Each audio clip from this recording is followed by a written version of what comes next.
Yan si Whitey. Whitey.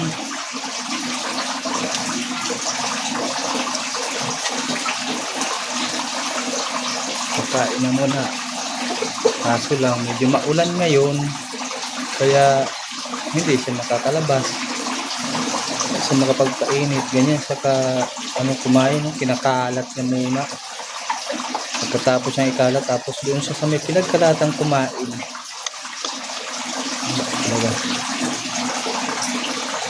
Kahit nakailang beses ko na siyang ginutom para mag-ayos kumain, wala talaga. Ganyan talaga siya. Simula ng bata pa siguro to eh. Hindi nasanay sa pagkain ng ganito.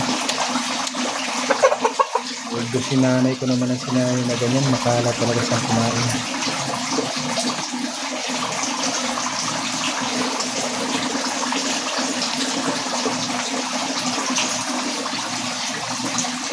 Yan, sige na, Whitey. Busin mo na yan.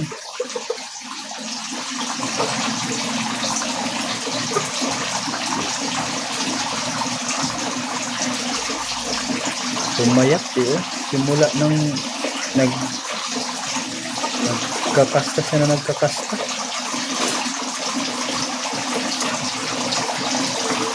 Yun naman yung isa. Nilimlim pa hanggang ngayon sa itlog. Na muna sila pinagsama. Wala, madilim.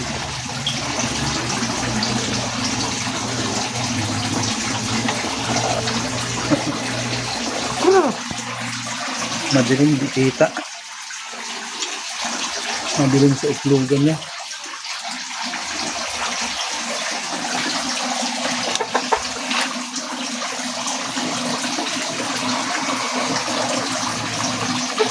Kain na. Kain na.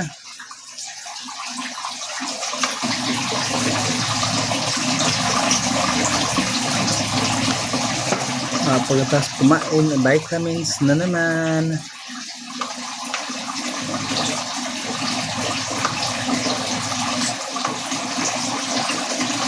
Buti pa ang manok, ang vitamins, pantao. Yung vitamins niya guys, pang tao guys, yung mga hindi nauubos na vitamins ng ng mga pinamimigay galing center. So kapag hindi na iniinom ng mga batuta, yung iba medyo malapit na mag-expired, yan, dito ko siya ngayon sa kanya pinapainom. So hindi pa ito nakakatikim ng vitamins ng pang manok talaga eh, pantao yung vitamins nito guys eh.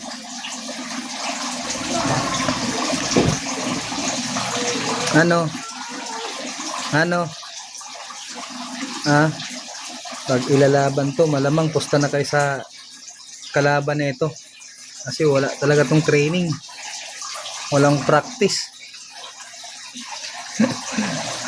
Di atay. Kain na.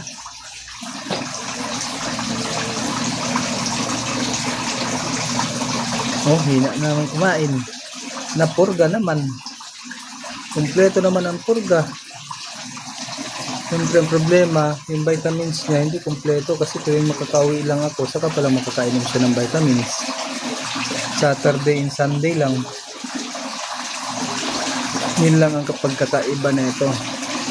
Dapat kasi daily yung vitamins, kaso hindi nga napapainom. Wala naman kasi ibang mag-aalaga nito kundi ako lang. Sumagot pa. Oo daw. Minimal.